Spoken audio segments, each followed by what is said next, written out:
Personal log from Shackleton Base. Still here, still miserable. The whole base is endless gray dust, bureaucratic puzzles, and corporate nonsense dressed up as science and progress.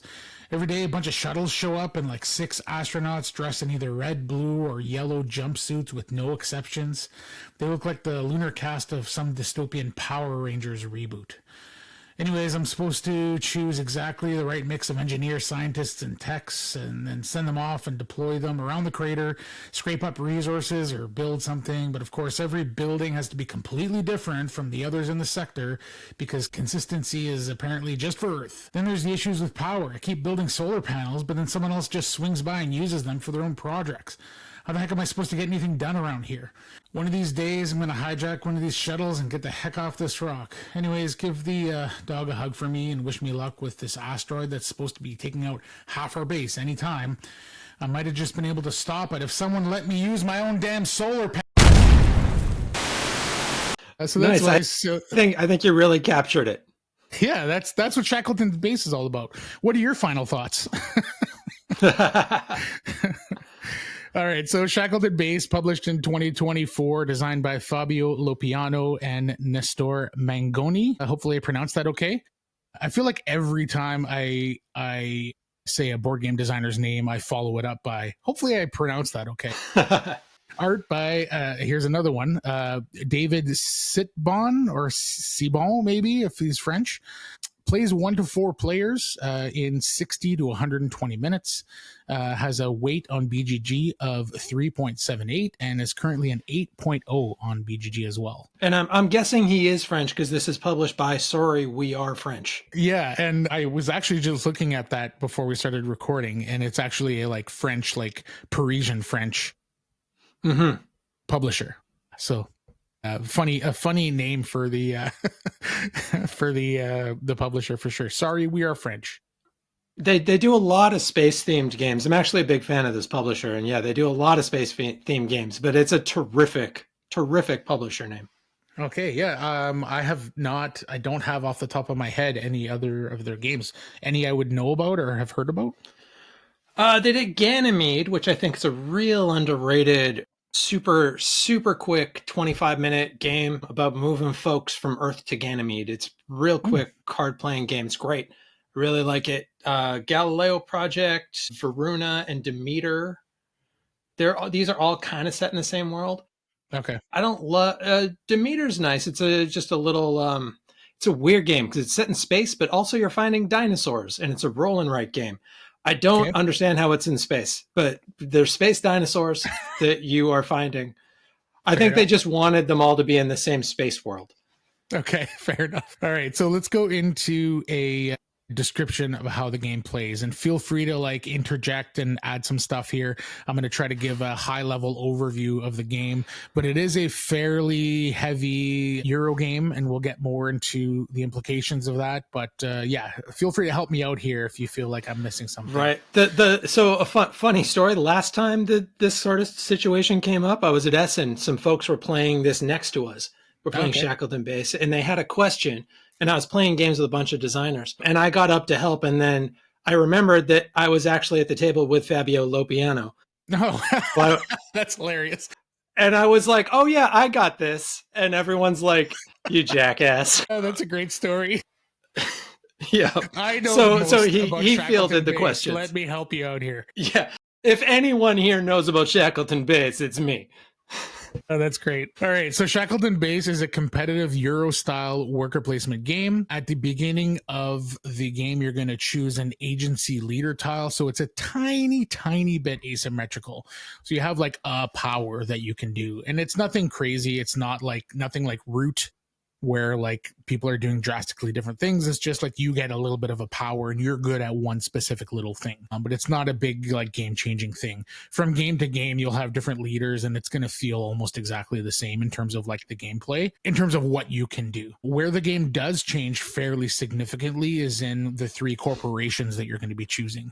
So the game comes with 7 corporations. So basically, like, to start off here with a high level, it's a worker placement game. There's a bunch of places you can place workers, whatever. But there's this like side area where every game you're going to randomly choose 3 corporations that you're kind of injecting into the game. And each of these 7 different corporations you have access to do different things. So there's Skywatch, which is a situation where by the end of the game, if you don't fulfill a bunch of stuff, an asteroid's going to hit the moon and destroy an area, causing you to lose buildings, possibly lose points, etc. There's Space Robotics, where you can, like, I think, purchase robots and then spend them to gain stuff. There's Artemis They kind of Tours. connect up. Yeah, they like connect up with these little the powers you robot can to get. like modules, that give you powers or abilities or stuff. I'm not going to get super deep into these. There's 7 of them, but there's like Artemis Tours, which has to do with tourism and adding like tourists to cards and to the board. There's Evergreen Farms, which lets you build farms instead of the regular like domes we're putting on the board, which like basically like fills the board and locks up areas. And there's Moon Mining Corporation, which is mostly just about resource management and spending those resources to gain points and things. And then there's Tamars, which is a kind of a separate board where you're going to first build modules on the board as you normally would, but then you can move those modules or those domes to Mars for points and resources and stuff. So again, I'm not going to get into all of these, but those are 7 different ones. And every game you're going to randomly choose 3. That's going to like infuse a little bit of like different style of play into each game. The one you missed was Selenium Research, but that is really another resource management. That one, and there's 2 of them that feel a little bit similar, and that one's a little bit similar to the moon mining one, but it's got a few. It's a little different though. Yeah, but yeah, it's more resource management and buying powers. Right. Yeah. So you have these like 3 corporations that you're going to add to the board. They each do their own separate little thing. And you can choose to engage with the 3 of them as much or as little as you want. Each of them will have like a, what's the word I'm looking for? Like your like a scoring, like a goal thing. Yeah. Achievements, I guess. So the first person there's to do 3 of these things gets X amount of points, and the first person do, and then it varies based on player count and that sort of thing. But each of these will have like achievements that you can get at the end of your turn if you've like fulfilled what they're looking for. So, and you can only fulfill 1 on each. So if you're the first to do something, you get a bunch of points. If you're the second to do it, you get less points, etc. Right? So you can focus largely on 1, or you could focus a little bit on all 3, or however you like. But each of your 3 achievement tokens have to go on a different one.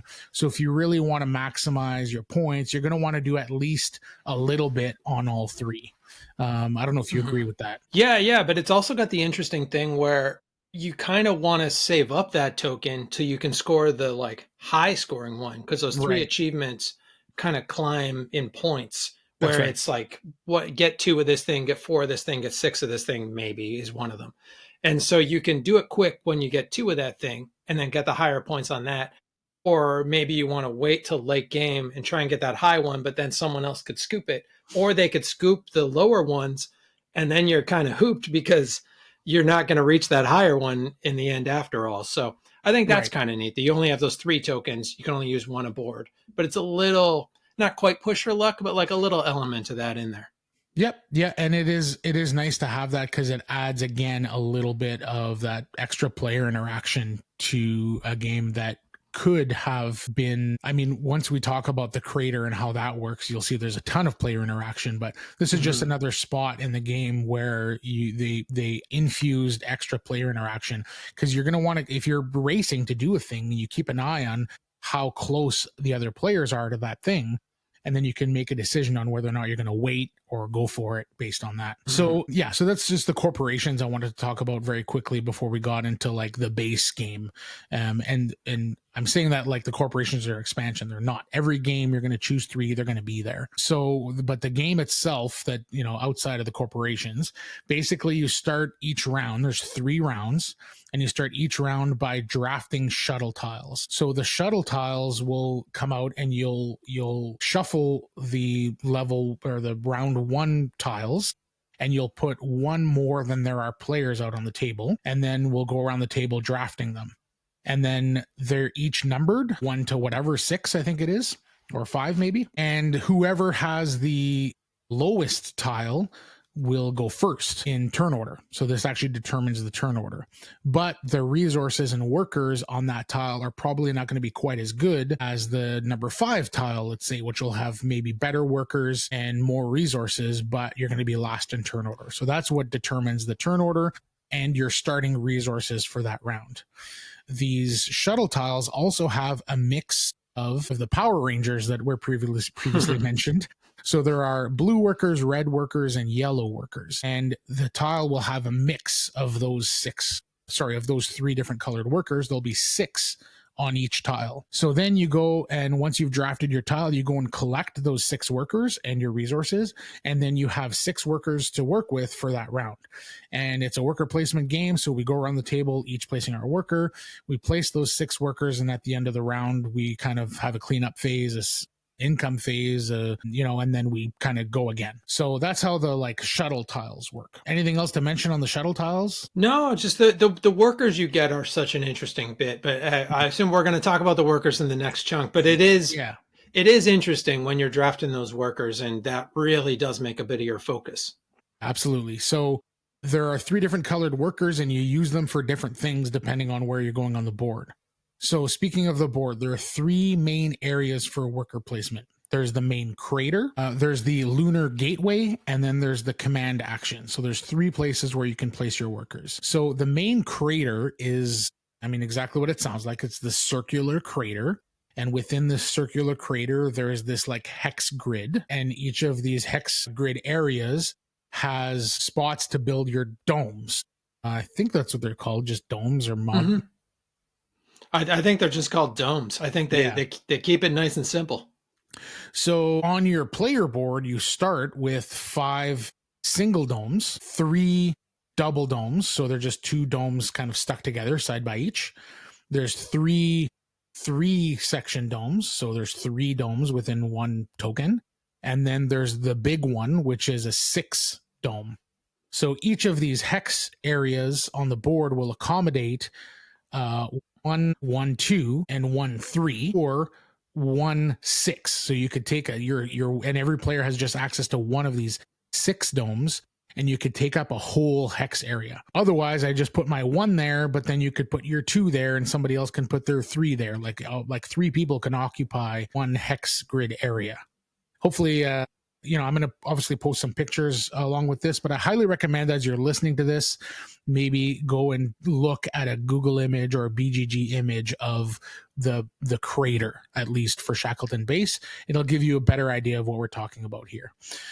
So the main crater has this huge grid area with hexes, and you're building domes on there. And then if we're talking about the worker placement aspect of this game, what you're going to be doing is you're going to be placing workers on the edge of the crater. And then if you place a worker on the edge of the crater, basically he'll be facing 1 row or column on the crater. And then you look up that row or column, and then depending on how much presence you have in each of the hexes, you'll get more stuff. And depending on how much presence your opponents have, where you do not have presence, you'll have to pay them to take that action. I'm not going to get into all the details of how that works, but it's going to be very important for you as you're building domes on these areas to keep an eye on the rows and columns and how much presence you have in them. Because the more presence you have in them in a specific row or column, the more stuff you're going to get. Now, we talked about the different colored workers. So if I'm placing a yellow worker, I'm going to look up and down that row or column, and it's going to tell me how many resources I get. And the resources are either rare earth, titanium, or is there a third one? Or is it just the 2? I think it maybe is just the 2. I'm looking in my rule book. Yeah, you're right. I'm looking at the board right now. I have it set up next to me here. Nice. But yeah, it's just rare earth or titanium. Yeah, it's just those 2 resources. So you're going to look up that column that your worker is facing, and if it's a yellow worker you place there, you're going to gain X amount of rare earth and or titanium for all the hex areas that have a dome on it. Period. And then if you're there, you don't have to pay, and then if your opponents are there but you're not, you have to pay. So there's a lot of consideration as to where you're going to put the worker and what you're going to get from it. If it's a blue worker, you're going to again look up and down that column or row that you're facing, and you're going to gain resources that are specific to the corporations that we chose at the beginning of the game. So, you might be getting robots, or you might be getting tourists, depending on whatever corporation we're working with. And then if you put a red worker, you're going to get income. So this is where you're going to get money or credits that you use to do various amounts of different things within the game. So where you're placing your worker on this grid sounds so convoluted, right? But again, if you're looking at a picture of this, it's going to make a lot more sense. But depending on where you're putting your worker and what color your worker is, you're going to get a various amount of different things. There's going to be different costs. So really interesting. And like the concept of how all this works is actually fairly simple once you like look at it on the table and you see an example of it. Very, very simple and easy to understand. But the implications and your decision making with all of this is like there's just so many avenues you can go down, and like the varying things that you can get based on, again, what you're putting and what you're getting is a really, really interesting decision point. Yeah, it really is. And then there's the added thing of whoever, like you scoop up those workers at the end of the round too. So where you're putting those is at the end of the round, whoever has the most in that row gets to take that worker. So sometimes you want to do a row that's filled with stuff because you're going to get all sorts of resources. And you've got the bit of money that you've got to pay somebody because some of those rows are pretty cheap. But then you're going to give that worker to them. That's going to give them a power or end game points or whatever it is. So yeah, there's like a lot in that one tiny decision. For sure. And that is the crux of the game, that crater. Like that's where you're putting your workers, like probably 80% of the time. The workers are going around that crater because that's where you're getting all your stuff. Maybe not 80% of the time. It's probably less than that. But like I think that's where the majority of the workers go. The secondary place that you're going to be placing your workers is what is it called? The command actions. So the command actions, there's 3 spots you can put them. There's one spot, and it's kind of like a line or a track. And if you put your worker on the first space of that track, it's free. So there's a yellow track, the red track, and the blue track. And the yellow track is your construction track. So if you put the first worker there, it's free and you get to construct a building, you pay its cost, and then you put your dome down on a spot on the board. The second person who wants to construct a building has to pay $1, I think. Yeah. Then it's 2, 3, 4, and 5. So the further you get down that line, the more expensive it becomes on top of the cost to actually build the dome itself. And if you put a yellow worker on that yellow track, you get a bonus. You get a bonus of being able to pick up a resource that is tied to the corporations based on where you built your dome. The next track is the red track. Each of the corporations has cards laid out, like a card market of 2 cards, and you can basically, it's called fulfill a project or fund a project, and it'll let you basically purchase a card, and then that card will get you something specific for that corporation. Again, won't get too deep into that, but again, the first person to do that, it's 0, then 1, 2, 3, 4, 5, and if you put a red worker there, you get a bonus of a corporate action of your choice. And then the last one, and the reason I'm not explaining corporate actions is because the last one is the blue track, which is corporate actions. You get 3 corporate actions. And again, it's free, then 1, 2, 3, 4, 5. And if you put a blue worker there, you get a bonus. I don't even know what it is because it's covered up on this sheet. You take one of the folks from that satellite and you put them into your the lunar empty gateway domes for your like end game scoring and your benefits and whatever. You put them on your player board.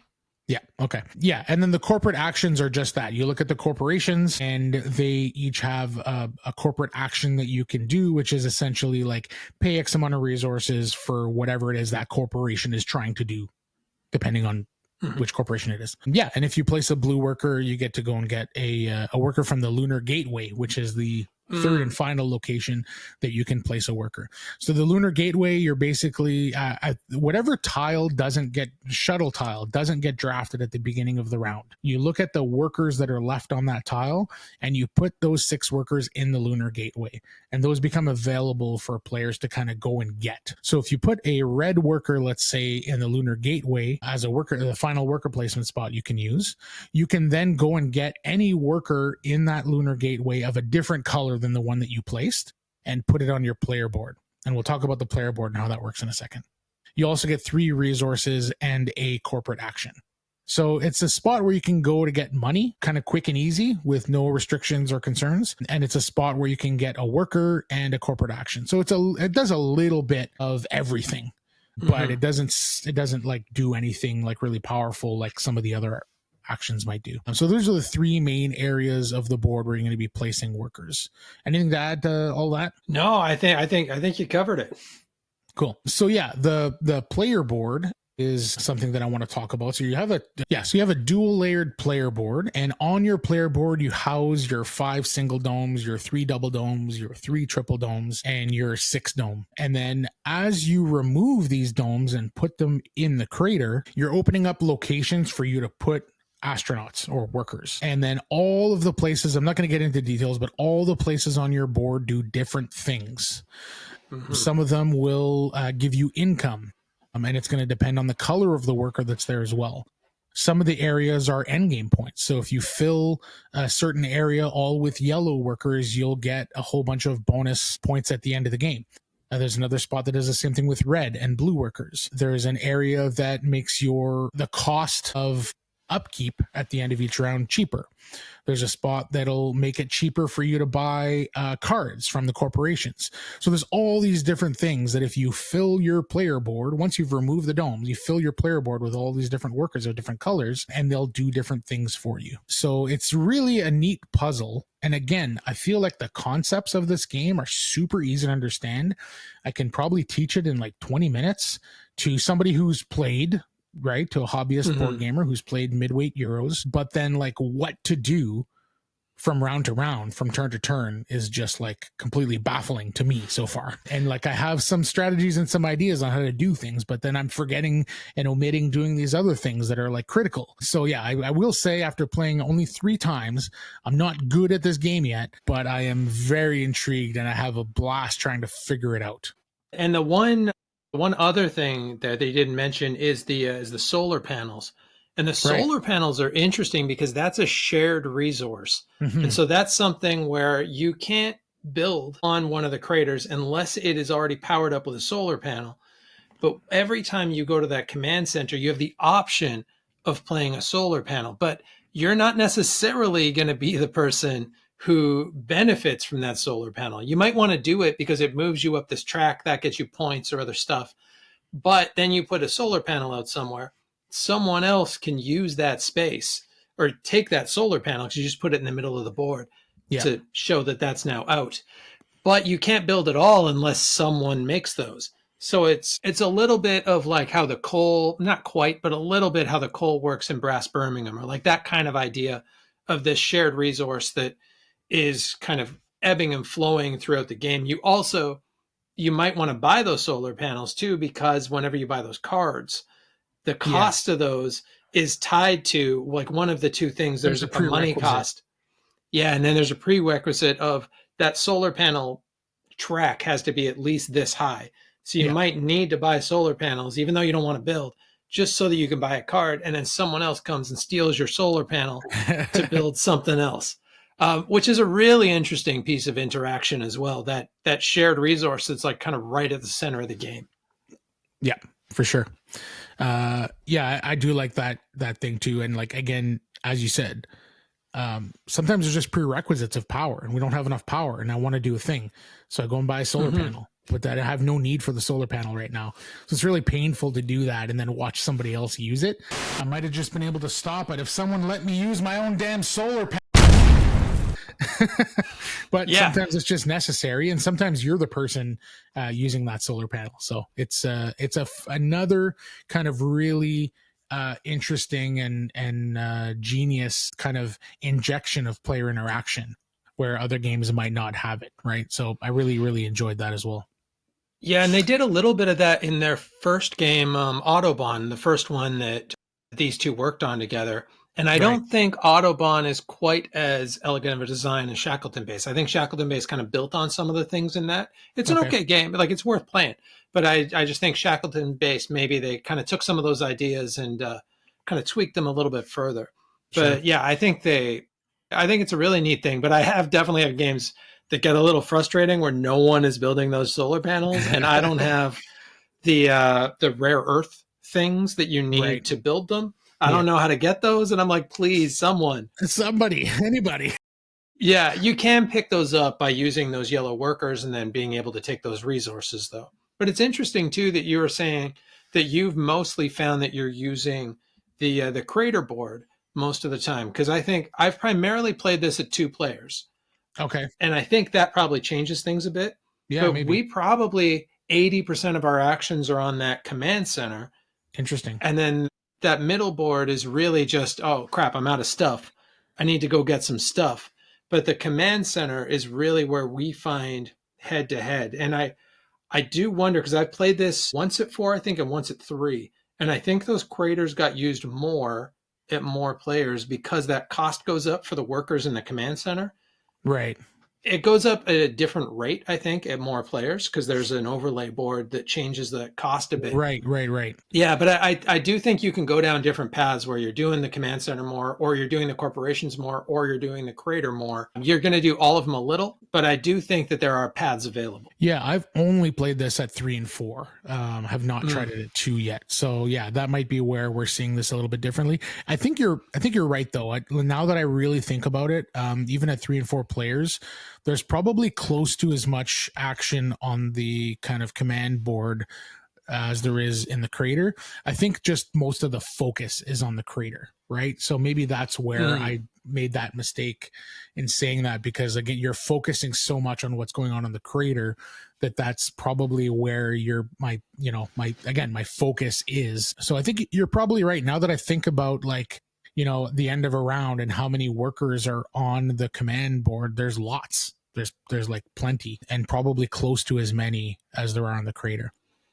But the crater's 90% of your visual real estate, and that's right. And you're building a lot of stuff on there. And you're definitely, Super I get what you're focused on saying. Like that. you're definitely looking at that and seeing who has got the majorities. And That's right. Yeah. So getting into that, then there's the maintenance phase, and this is where things get really interesting. And I think this is where, like, for me, the crux of what takes this from like a pretty good game to an excellent game is the kind of area control, or area majority, I should say, not area control, but area majority that's going on Shackleton Base, or on the crater itself.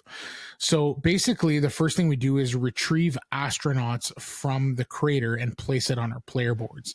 So being able to like fill your player board with workers is going to be huge, partially for end round bonuses, but primarily I want to say for end game bonuses and points. So what happens is you're going to look at each, we talked about the rows and columns. You're going to look at each row and column, and you're going to basically look at who has the majority of domes there. So if green has 6 domes and purple has 5 domes, green will get the workers at each end of that column. And so then they'll take those workers regardless of their color and they'll put them on their player board.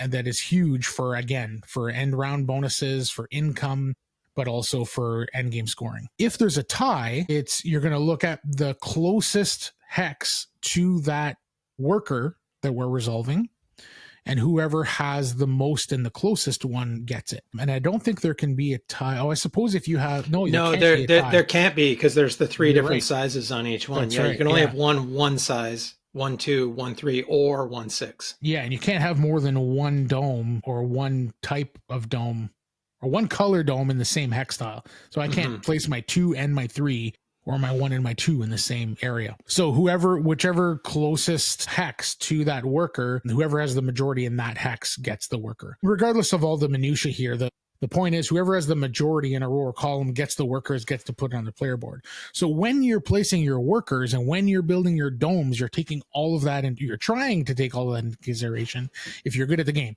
If you're me, you're not thinking about that. You're just thinking about the resources you need in that moment. And then you're like, man, I'm getting 0 workers at the end of the round. Yeah, which is really painful. I've definitely done that. So yeah, as you play the game more and more, you'll realize that the placement of your domes and where you put your workers have way more implications than just the resources and the things you're getting when you place them, which is lovely. So you go around the crater, and one by one you resolve the workers. This one goes to you, this one goes to you, this one goes to me, that one goes to you. And then at the end of the round, you're going to place them wherever you want to on your board, because then you're going to collect income based on where the astronauts are on your board and what color they are.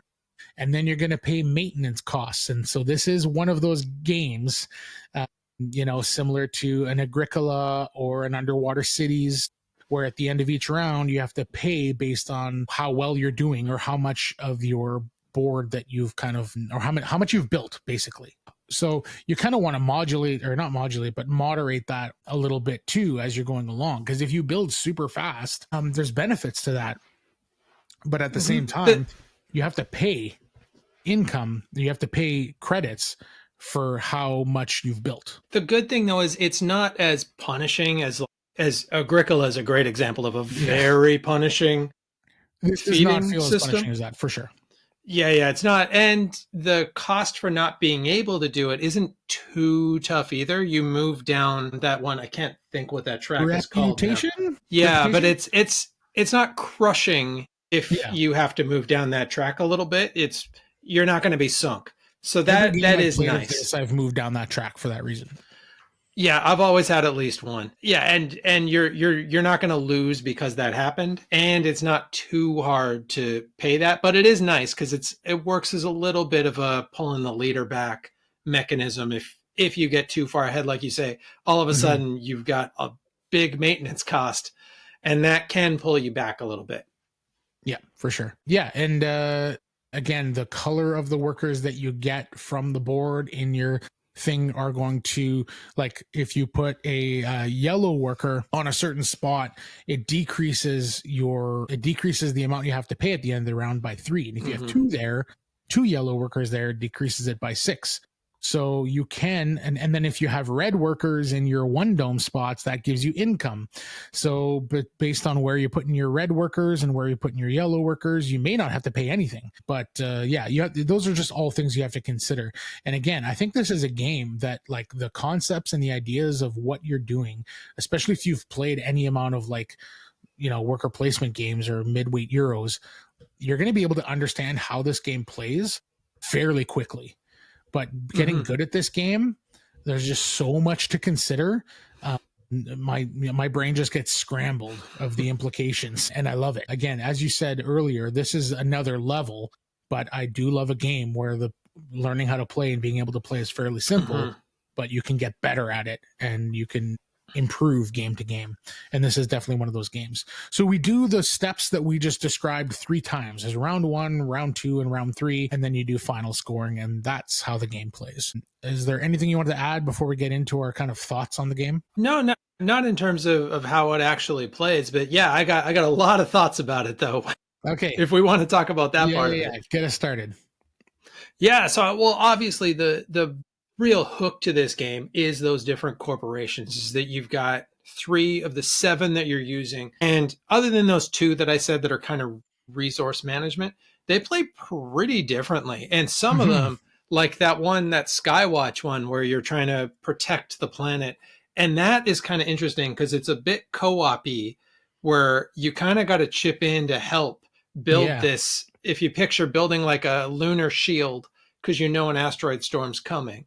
Right. So, but you can, if you want, like, let other people do it for you and still reap some benefits too. So that is kind of interesting, that like kind of forced cooperation in that one. That is the one that we play with the least, actually, because I think it works better at more players. And I primarily played this at 2. Okay. I've got to think with heavy games where I know it probably technically plays better at more, but also I just don't have the patience. And I like that I can play this with 2 players in an hour and a half. Whereas if Right. I play this with 4 players, it's a good chunk of time when you play with more. So I do think it's probably a better game at 3 and 4, but I like it at 2 a lot. And I think it moves quick. But that one doesn't work as well.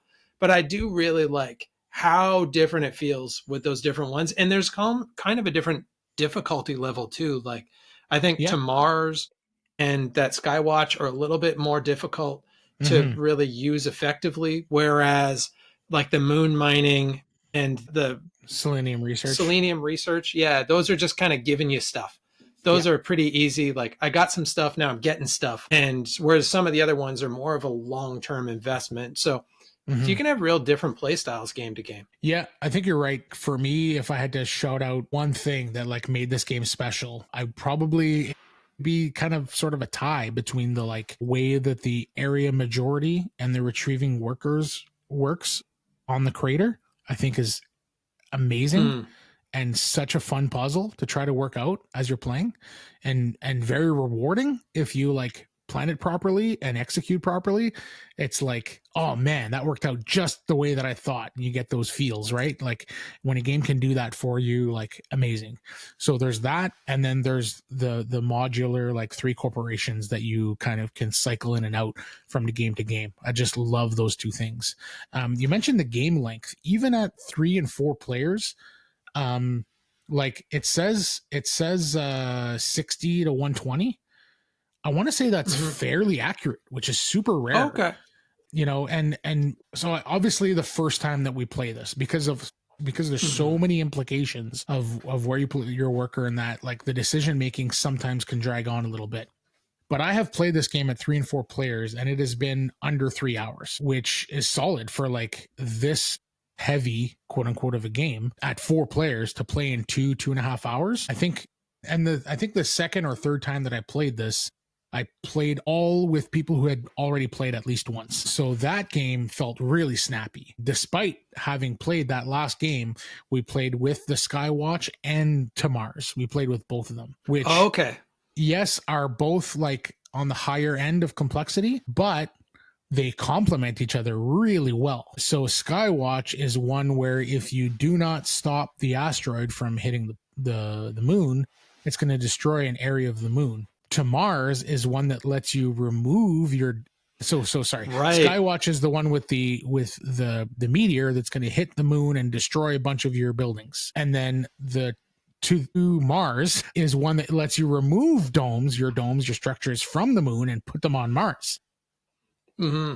and send them to So you can Mars. just remove them and be like, I don't care about this asteroid. That is exactly what happened in my last game. Yeah. So, for whatever reason, in the first round of the game, the other 2 guys that I was playing with had kind of spammed the Skywatch and had revealed where the asteroid was going to hit on the moon. And nobody had structures there except for me. I had 2 structures there. And so I decided right then and there that I was not going to contribute to the Skywatch at all, and that I was just going to not build in that area anymore and just move those 2 structures to Mars before the game end. And so I did not contribute to that at all, and I just focused on other things, and I was able to kind of spam and work really hard on other of the corporations and other areas of the game. And then in the last couple turns of the game, I just removed my domes from that area before the asteroid hit. So the asteroid did hit, which was interesting to kind of combine those two. Those two.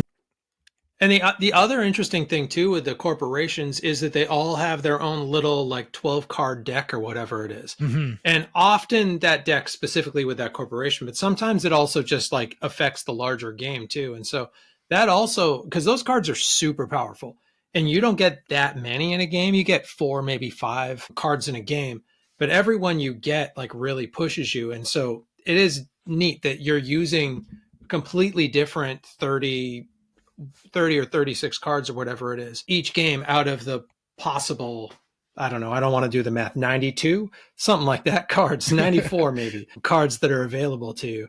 Right. And those do have pretty big implications too, those different cards. For sure. Yeah, and the corporations again, like they make the game so varied. Again, Mm-hmm. I've played this game 3 times, and every game has felt significantly different despite the mechanics being like very, very similar.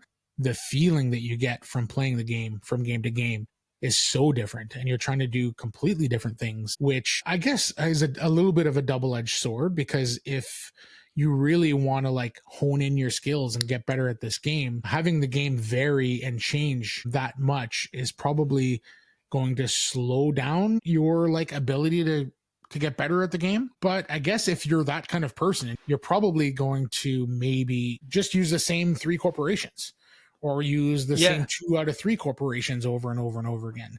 So there is that flexibility to just decide what corporations you like and just play that variation of the game. I really like that too, because generally with this kind of game, I do pretty well at it my first game. Then my wife figures it out, and then I'm sunk forever.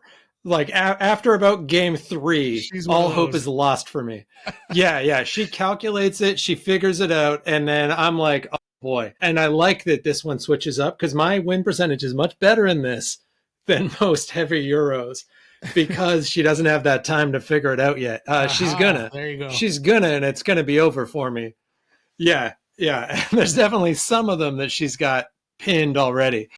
Yeah. And just modular games, like last week of summer, I'm adding the modular because that's something I love in games. That's why modular is such a big part of that. Like Merchant's Cove, which is by no means a perfect game, but I really enjoy how different that one feels game to game too, by being those different characters and the different modules and that.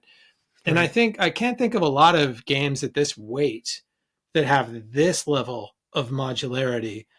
And I like the thing that they did. This is just like a little thing, but the rule book, how each of the modules is its own separate page that you just pull out. So you don't need to flip through the rule book and see They're a not in bunch the of rule pages book you at don't all. need. Yeah, you just pull It's just out its the own three sheet. Yeah.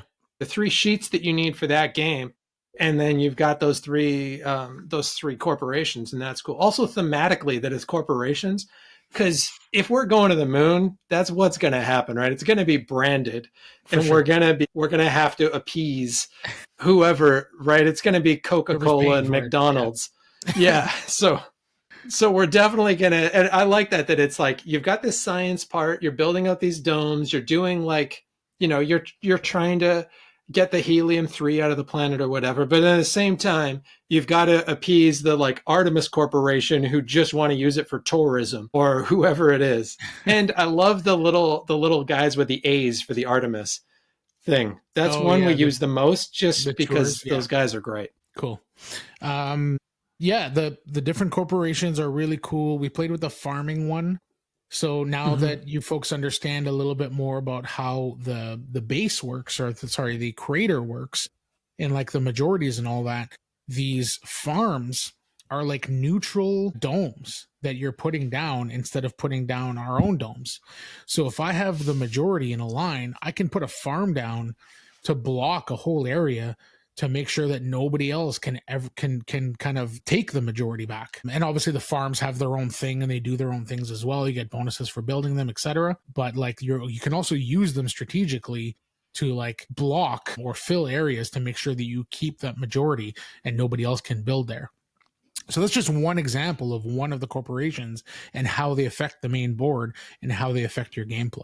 It's really, really, really cool stuff. And I think this game is ripe for expansions too. It's just like, perfect. Yeah. They could just do an expansion with 3 new corporations, and that's all it is. And for me, that's like, I would buy that for sure. Yeah, and I like the kind of the old school artwork too. Like it's got this kind of Buck Rogers-esque kind of feel to it, where it's like what they thought the future was like in the 90s. Like that's kind of the logos and stuff. Yeah, like a So retro I like that vibe. Yeah. Yeah. I have heard people complain about the board and how it kind of is plain and boring, and it's just gray. It's like right. That is the moon, though. It is the moon. Like you can't. Yeah. But I will say that like if you spiced it up and made it colorful, or gave it a bunch of pizzazz, there's once you start to build up on the moon and you start to put all these domes on there, it gets busy, right? There's like, 2, 3, or 4 different colored domes all over the crater. There's 3 different colored workers surrounding the crater as you put them out. I think it would just get too busy and a little bit too difficult to read what's going on. So there has to be a level of like, not just like visual, like you want it to look good, but also there, it needs to be legible. Like I need to be able to glance at the board and understand quickly what's going on so that I can make a decision. So I know when we were designing our game, Kyperium, originally we had made the board super vibrant, full of colors, and it was gorgeous when you put the board down and it was empty. But as soon as you started playing stuff and playing cards on the board, it was getting hard to decipher what was what because there was just too much going on visually on the board. So I think there's a level of practicality that was this practicality was like the main part of the decision, I think, of keeping it fairly plain. And it is also just the moon is gray. You will see with last week of summer, I definitely went the other way with this. It is every color as bright as they can be. It's very 80s, but yeah, like I feel like anyone complaining that the moon is too gray, that's kind of a weird. It's like if you visited and you were just like boring, not for me. It's so empty here. Where's the stuff?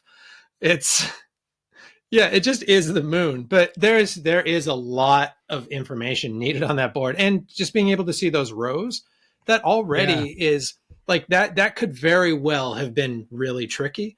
And thankfully it isn't as tricky as one would expect it to be, because there's a lot. There's like 30 different spaces around there of the like these interconnected rows. So that could have got hectic real quick. So I think they made the right call. Just make the moon nice and gray.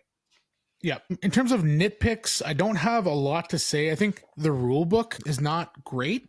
It's not terrible, but it clearly feels like a bit of a translation. There was a couple of like grammar errors, and some of the sentence structure as I'm like reading through is really difficult to kind of like understand. So I think clearly it was just like not a great translation job, though like I was able to read the book and play the game. So like it hits the bare minimum standards. It's just there's a little bit of room for improvement there. I don't know if you agree with that or not, but yeah, I had a little bit of a struggle with certain areas of the rule book. Yeah, that is something I found a little bit generally with French games too. And I think you're exactly right. The rule books originally written in French, translated into English, and occasionally just because French is, it's kind of set up differently than English. Obviously, I don't know if people are aware, but I'm basically explaining to people that French and English are different languages. But well done. Thank you. Yeah. So if you weren't aware, but yeah, so sometimes how the sentence structure is, it's English words in a French sentence structure. On occasion, same as you though, like I didn't have a big problem understanding the book. I think I occasionally just went, that was a weird sentence. Cool. Did you have any nitpicks with the game in general other than like the rulebook stuff? I think the one little thing, and it's more specific to some games, is we had sometimes when that shared resource battery felt really hard to get. And that is a little bit corporation dependent, where some of those corporations are giving you more rare earths or encouraging you to buy batteries a little bit more, and some aren't. It's a tough one, but yeah, there's definitely been some games where, especially at 2 players, where we felt like it is really hard to move that battery. And we felt like maybe we were doing more resource gathering than we would want to. But that's like 1 in 5 or 6 games and only at 2 players. So very, very small nitpick and very situational. But on occasion, we did, it felt a little bit punishing with that shared resource if people aren't taking part in buying those shields or solar panels. Right. For myself, I didn't find any like major design flaws in the game, but I will say I feel like this game isn't for everybody. It is definitely not for you if you're like AP prone. So if you're somebody who like looks at a board and is trying to math out every different possible iteration of what you could do to find the perfect move for that moment, you're going to spend way too much time with this game on your turn. So if you're super AP prone, I would say this maybe isn't the game for you. It's a game where, again, I found the rules, even with the different corporations and introducing them, even with that, I found the rules of this game to be fairly easy to grok and to explain. But the implications of like what I'm doing, and like I do a thing to get a resource, but oh yeah, that's going to matter later when we're counting the majorities, and that's going to matter later when we decide who gets the worker, and that's going to matter later for this reason and that reason. So there's like so many more implications than the immediate thing you're trying to do with that worker, especially when you're playing on that crater, that like the AP is going to be an issue. And if you don't like to try to consider all these things and you want a more straightforward game, it might not be for you. So I think it's more of a situation where like, is this the kind of game for you, right? Like listen to the reviews, read reviews, and decide that is this. The other factor is that like this is fairly very, very high on player interaction for a Euro game. So like the situation where like I'm planning to do this, but then somebody else drops a dome and now they have the majority, and it takes away your workers, and it messes with your plan. If you don't like your stuff messed with, and nobody's directly messing with your stuff, taking stuff from you or breaking what you've built, but you are definitely competing for areas, and area majority is a big factor in this game. So for me, those are the two main areas where like, buyer beware. Mm-hmm. Yeah, I do think like you said before though, one of the kind of strengths is the interaction too. Like it's nice that there's a lot of interaction, but it's not mean, because exactly at times it can feel a little mean when people steal that worker that you put down and they plump a building right next to it and they take over that majority. But it's always incidentally mean. It's never mean. So I like that it's highly interactive. Yeah, but it's never mean interactive. And so that is nice. Yeah, my big issue with Take That games is when there's targeting, when I have to choose a person to do a thing to. Right? Mm-hmm. Whether it's like the classic games like Risks, like I'm definitely going to choose the weaker people or the weaker areas. And it feels very targeted. It can feel very bad. When I'm putting a dome down and it takes the majority, it never feels like that I'm targeting somebody. Or when somebody takes an area and gains the majority, I never feel like I'm being targeted. And I think that's one of the big issues with Take That games, is that when somebody's feeling targeted specifically. So I think that's one of the big factors for me when it comes to player interaction. And this game kind of skirts that line perfectly. I love a game with a ton of player interaction where everything my opponent is doing is going to matter to me, but I don't feel like they're stomping all over everything that I've built and worked towards. Yeah. What they do doesn't wreck what you do. It makes your life a little harder, but it doesn't ruin anything. Yeah, for me, that's just great board gaming, right? Where I'm like sitting at a table and what my opponents are doing matters to me. I think that's important. So yeah, I think this game does that extremely well based on how they set up the crater and the workers and all of that. And another thing I love is the different colored workers. So right from the first thing you do in the round, drafting your shuttle, and the workers that come on that shuttle, I have to like sort of plan a little bit to be like, this round, I'm desperate for this type of resource. So I need that specific kind of worker. I'm going to make sure that whatever tile I draft has 2 or 3 maybe of that type of worker, while not ignoring the other areas of the game, right? Mm-hmm. So it's like, again, it's the AP thing. So if you have a struggle with that, for me, I usually just go by gut feel. It feels like I need more of this round, so I'm going to go towards these things. I'm not mathing it out. I'm just going with my gut feeling. And that, sometimes steers me wrong, sometimes right. But for me, that's part of the fun of board gaming. Yeah, I'd way rather play a game faster and lose than take all day and win.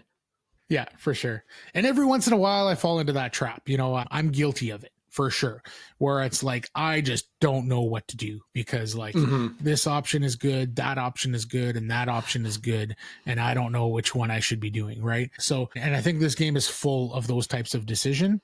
I think rarely in this game, you're like, nothing feels good. I don't know what to do because if I do this, it's not great. If I do that, it's not great. Most of the time, I'm like, which of these 3 amazing things do I want to do? So it has really a lot of those satisfying turns where I do a thing and I'm like, bam, suck on that, and it just feels great. Yeah. And I believe that is actually what it's like. That was originally the subtitle, Shackleton Base, suck on that. I think you're right. Yeah. Yeah, and then they switched it to Journey to the Moon. I don't know why. Which honestly, I think is like wrong. Where's the journey? There's no journey. We're on the moon. That is true. Yeah, it should be called Shackleton Base. We're already on the moon. We're already on the Get moon. used. Stuck Get you. on it. Okay. Anything else to add in terms of either nitpicks or favorite things about the game? No, not really. Yeah, I'm ready to go to the scores, which I got a feeling are super low from what we've been saying. Definitely. Yeah. So, yeah, I guess I'll start us off. I think this is a great game. I've only played it 3 times. I wanted to get squeeze in one more game before this review. So, hopefully, I played it enough and was able to explain things enough after only 3 games of my feelings about it. I have a feeling my score might rise a little bit even, but right now I have it as a 9. Like, I'm going to play this anytime. I'm going to recommend it anytime. It's going to be a little bit group dependent because of the level of player interaction and the amount of possible AP and the time factor, right? Like, I feel like for a game with this complexity and the amount of moving parts, I feel like the game zips by really quickly.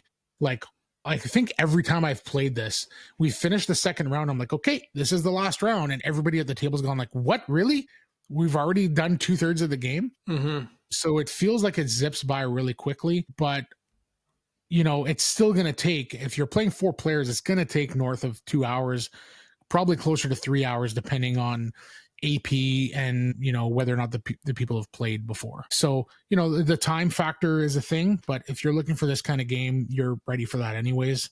The AP thing is a thing.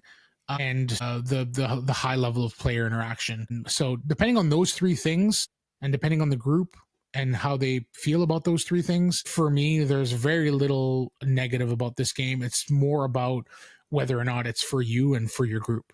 I have it as a 9. Mm-hmm. How about you? Great. Yeah, and I never give scores on my videos, so that this is weird for me. So I'm gonna really loosely ballpark it here. Sure. So I'm gonna give it an 8.63. I like it. Is my ballpark approximate. But yeah, I agree with everything that you said. And I think the big thing that this brings is I think this would be a really solid game even if you just had 3 of these corporations and that was the game every single time. But that modularity and how much replayability that brings to this game and how completely different it feels if you're playing with the evergreen one with the plants, or if you're playing with that Skywatch one, or if you're playing with a bunch of the resource management ones. It feels so different that I really like that. And that really brings me back to it because I played this 7-8 times now. And Okay. for folks like us who have too many games, who have like a game problem, 7 or 8 times is a lot of plays for a game like this. So yep. So it's definitely brought me back and back. So I think, right now I'm probably at an 8.63. I could see this getting up to an 8.67. Pretty easy though. Nice. I like it. Yeah, I think you hit the nail on the head too with the mods, the corporations. The modularity of this game really propels this game for me. And it was especially evident on that last play. The first 2 plays we played with the corporations they recommend for the first 2 plays. Yeah. And then on the 3rd play, I just said like, hey, I want to try these like complex ones. And we were playing with a group there was 3 of us and had all played once before. So we brought out the Tamar's one and the Skywatch, and I think it was robotics was the 3rd one. So I think maybe the 3 more complex, like the 3 most complex ones of the 7. And the story that came out of a Euro game, like a resource management worker placement Euro game, like I told it a little bit a while ago, but the fact that like we found out that the asteroid was going to hit a certain spot and it wasn't going to affect anybody but me, so they stopped working on it and just didn't build there. And for that reason, I focused on like other things and then made sure to move my mods out of there before the asteroid hit. Like there was a story to what went down, and depending on whether you're using farms or you're using robots, or like there's going to be a bit of a narrative that kind of evolves out of the game. And I thought that was brilliant. And that's what really kind of like made me zoom into this game and be like, this is pretty special. This is pretty cool. Yeah. That it is kind of functionally kind of a dry Euro, but you're right. You do within that, because it does a good job of tying into the theme as well. Like everything feels thematic. And so it is nice when there's those emergent narratives that aren't kind of forced into the game, but just happen. For sure. Cool. So that was our review of Shackleton Base.